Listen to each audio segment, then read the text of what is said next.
पूरी दुनिया की निगाहें आसमान में है। चंद्रयान चांद की सतह पर उतरने को तैयार है, लेकिन क्या आप उस शख्स के बारे में जानते हैं जिसने चंद्रयान 3 की इबारत लिखी? कैसे मुश्किल ताकतों में बदला इसरो प्रमुख एस सोमनाथ का पूरा सफर, जानिए न्यूज मेकर में। 3, 2, 1, 0 plus 5 seconds.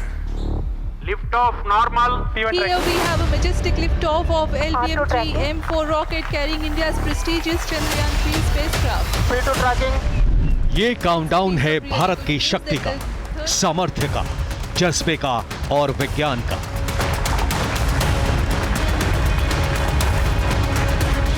अंतरिक्ष के अंधकार में, चांद के अंधेरे हिस्से में भारत की उम्मीद की किरण चंद्रयान 3।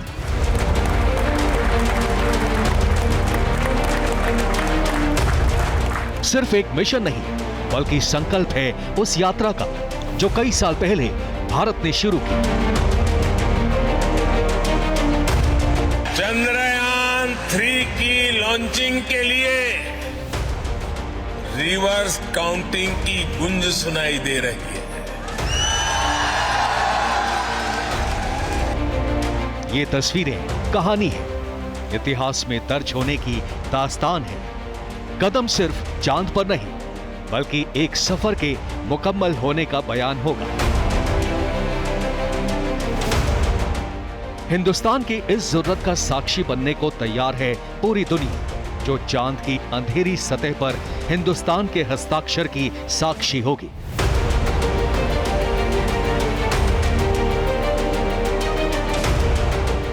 लेकिन इसरो और चंद्रयान की कथा लिखने वाली कलम किसकी है?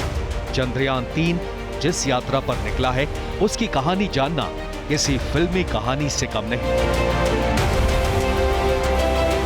ये कहानी जानने से पहले ये समझ लेते हैं कि चंद्रयान 3 का चांद पर पहुंचना भारत की महत्वाकांक्षा को पूरा करने की कहानी। चांद की कक्षा में इस वक्त भारत का बना चंद्रयान 3 कुछ ही घंटों बाद उतर जाएगा, जिसमें शामिल है लैंडर मॉड्यूल और रोवर चांद के दक्षिणी ध्रुव पर चंद्रमा के 1 और पृथ्वी के 14 दिन तक घूमेंगे, जांच करेंगे और भारत की वैज्ञानिक गाथा का कीर्तिमान रचेंगे।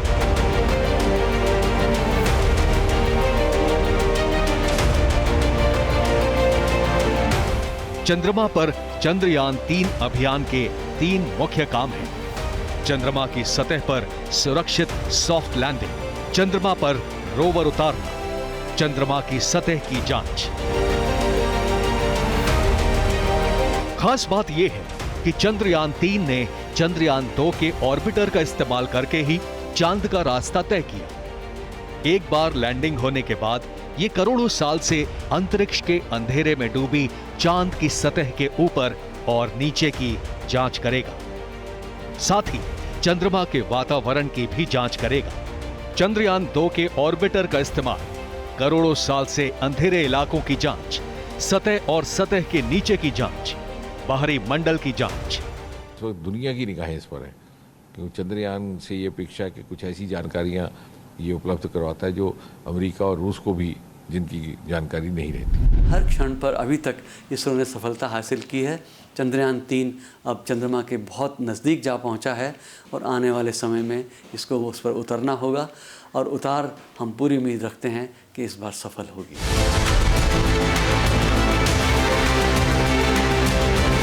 अमेरिका, रूस, चीन, सिर्फ यही वो देश हैं जो अब तक चंद्रमा पर सफलता से लैंड कर पाए हैं। अब बारी भारत की है। चांद पर कामयाबी से उतरने के बाद ये सिर्फ वैज्ञानिक नहीं, बल्कि आर्थिक रूप से भी एक बड़ी सफलता होगी। मून इकोनॉमी पर हिंदुस्तान की धाक भी नजर आने लगेगी। आखिर क्या है मून इकोनॉमी? चांद पर जाने की रेस में भारत उन चुनिंदा देशों में शामिल हो जाएगा जो पृथ्वी के इस उपग्रह में जाकर न सिर्फ खोज कर सकते हैं, बल्कि अगले चरण का रास्ता भी साफ कर सकते हैं। अमेरिका अपने आर्टेमिस मिशन के जरिए चांद पर न सिर्फ अंतरिक्ष यात्री भेजेगा, बल्कि वहां लंबे वक्त तक रुकने के लिए बेस भी बनाने की कोशिश करेगा। माना जा रहा है कि चांद पर लोगों को बसाने की भी प्लानिंग है। भविष्य में युद्ध, रिसर्च और यहां तक कि छुट्टी मनाने के लिए भी चांद पर बेस बनाए जा सकते हैं।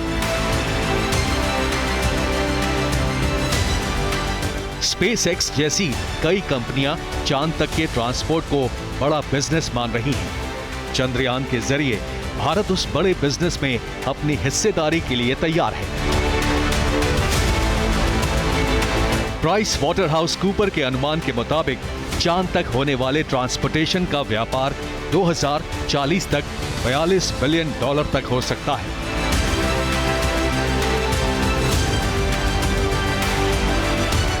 $2020 से 2025 तक $9 बिलियन, 2026 से 2030 तक $19 बिलियन, 2031 से 2035 तक $32 बिलियन और 2036 से 2040 तक $42 बिलियन।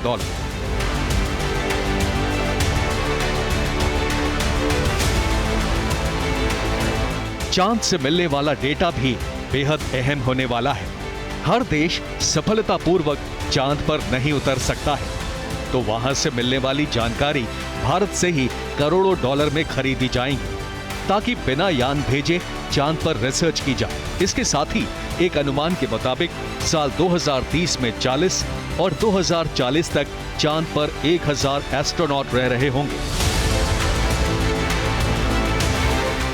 उनके जाने से पहले चांद की सतह की जानकारी इकट्ठा करना बेहद जरूरी है, ताकि वहां रहने के लिए बेस बनाने की तैयारी की जाए। चंद्रयान 3 इसके लिए भी बेहद जरूरी जानकारी जुटाएगा। ये जानकारी भी करोड़ों डॉलर कमाने में काम आएगी। चांद पर कम्युनिकेशन के नेटवर्क बनाना, एस्ट्रोनॉट के लिए उपकरण ले जाने के लिए भी एक बेस बनाया जाएगा, जिसके लिए भी चंद्रयान 3 की रिसर्च काम आएगी। एक अनुमान के मुताबिक अकेला अमेरिका 2040 तक $634 बिलियन की कमाई के साथ इस ल्यूनर इकोनॉमी का सबसे बड़ा हिस्सेदार बनेगा। सिर्फ सरकारें ही नहीं, निजी कंपनियां जैसे आईस्पेस और एस्ट्रोबॉटिक चांद की सतह तक कार्गो ले जाने की तैयारी कर रही हैं।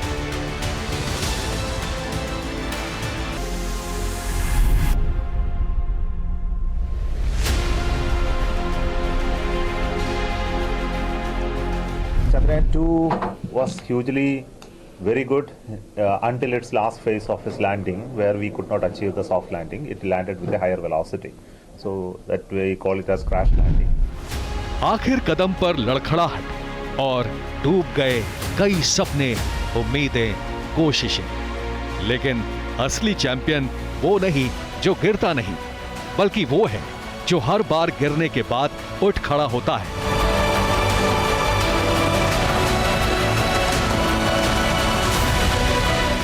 चंद्रयान 2 की लैंडिंग से ठीक पहले हुई गड़बड़ी से एक मायूसी आम भारतीय के मन पर भी छा गई थी, लेकिन वो मायूसी चंद्रयान 3 की प्रेरणा बनी।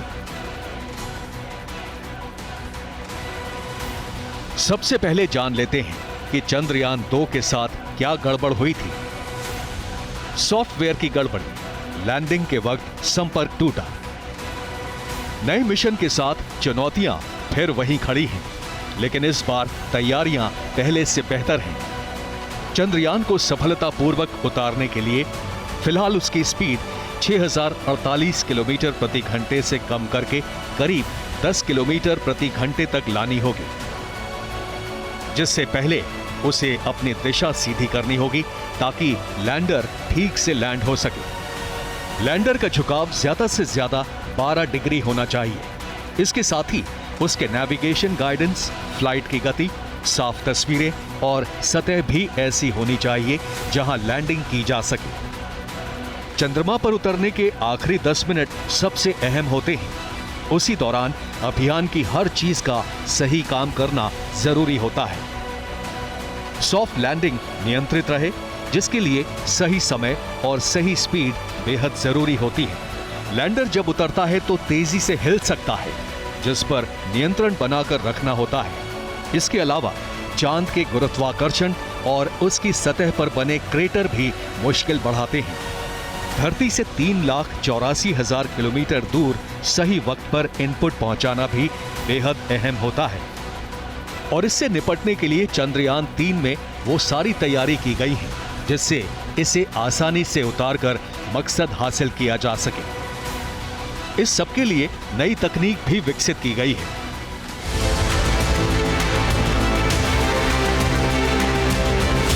लेजर और RF altimeter, laser Doppler velocimeter और lander horizontal velocity camera, laser gyro आधारित इनर्शियल रेफरेंसिंग और accelerometer package, propulsion system 800N liquid engine, 58N attitude thruster, engine नियंत्रित करने के उपकरण, नेविगेशन, गाइडेंस और कंट्रोल के लिए हार्डवेयर और सॉफ्टवेयर, खतरा भांपने के लिए कैमरा और एल्गोरिदम, नए लैंडिंग मैकेनिज्म।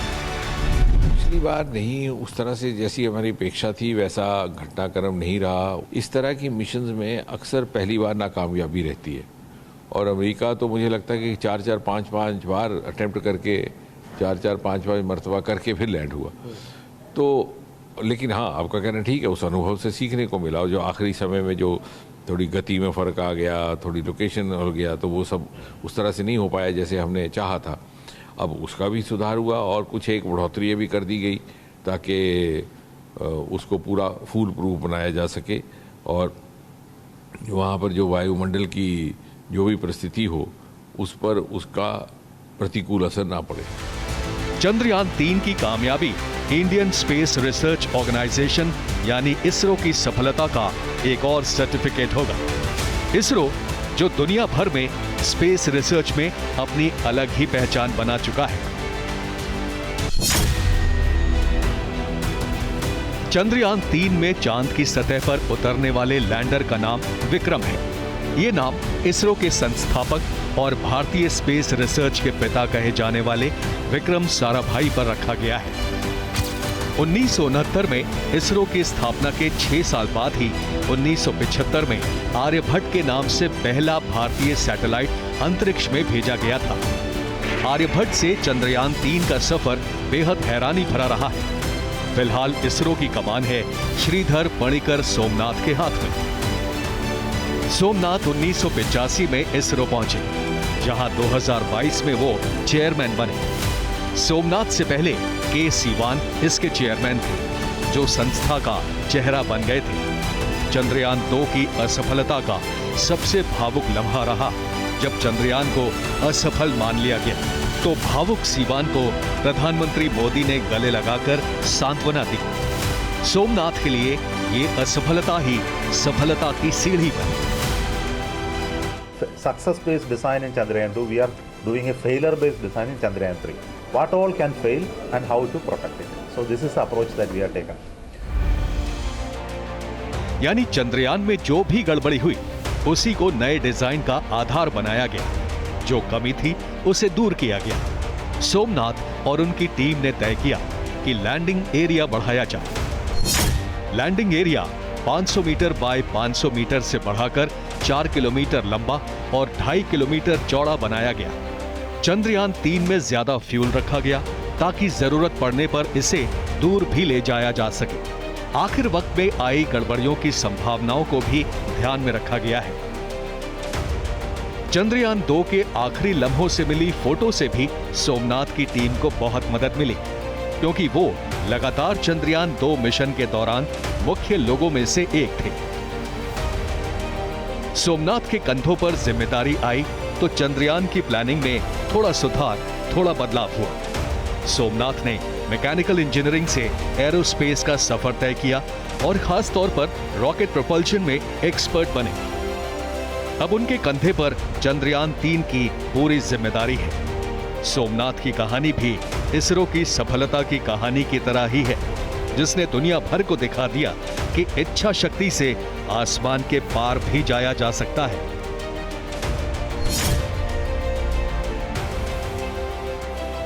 एक हॉलीवुड फिल्म के बजट से कम में मंगलयान बना देना विदेश में चमत्कार माना जा सकता है, लेकिन इसरो के लिए ये कोई चमत्कार नहीं, संस्कार है। दुनिया में भारत पहला देश है जो पहले ही ट्रायल में मंगलायन में सफल हुआ। कितने खर्चे में हुआ? लुधियाना में अगर आपको ऑटो रिक्शा में एक स्थान से दूसरे स्थान पर जाना है तो शायद 1 किलोमीटर का 8-10 रुपया लग जाता होगा। हम मंगलायन किया, 1 किलोमीटर का सिर्फ 7 रुपया खर्चा आया। एक रुपया बचाकर अंतरिक्ष के बड़े लक्ष्यों को भेदना इसरो को शुरू से ही आता है। जहां 1964 में केरल के थुम्बा का एक चर्च संस्था के लिए पहली लैब बना।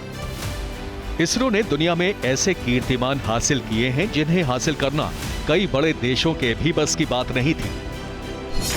1975 में रूसी रॉकेट द्वारा छोड़े गए पहले देसी उपग्रह आर्यभट्ट का छोड़ा जाना भी भारत के लिए फख्र की बात थी।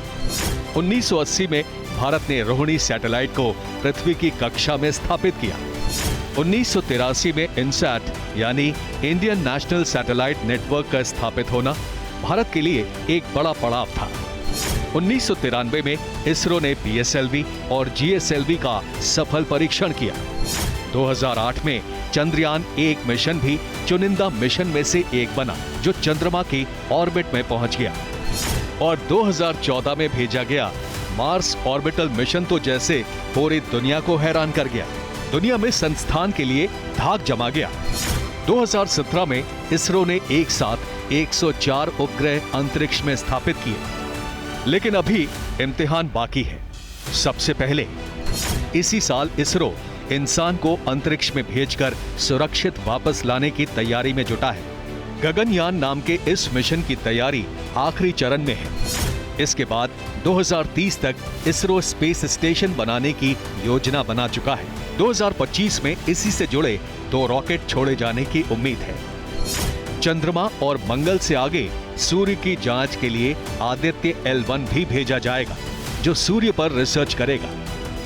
आने वाले समय में चंद्रमा एक लॉन्च पैड की तरह से काम करेगा इंटरप्लैनेटरी एक्सप्लोरेशन और इंटरप्लैनेटरी ट्रैवल के लिए। लेबोरेटरीज की स्थापना वो आने वाले समय में वो होने जा रही है। तो भारत भी उसी दिशा में विचार कर रहा है। माना जा रहा है कि इंडियन स्पेस रिसर्च ऑर्गेनाइजेशन फिलहाल 50 से ज्यादा सैटेलाइट पर काम कर रहा है। जब चंद्रयान का लैंडर विक्रम और रोवर प्रज्ञान चांद की सतह की तरफ बढ़ेगा तो सोमनाथ और उनकी टीम की तरफ देश ही नहीं पूरी दुनिया की निगाहें होंगी। सफल लैंडिंग होते ही इसरो और श्रीधर सोमनाथ इतिहास में उस सितारे की तरह अंकित हो जाएंगे जो सदियों तक चमकता रहेगा।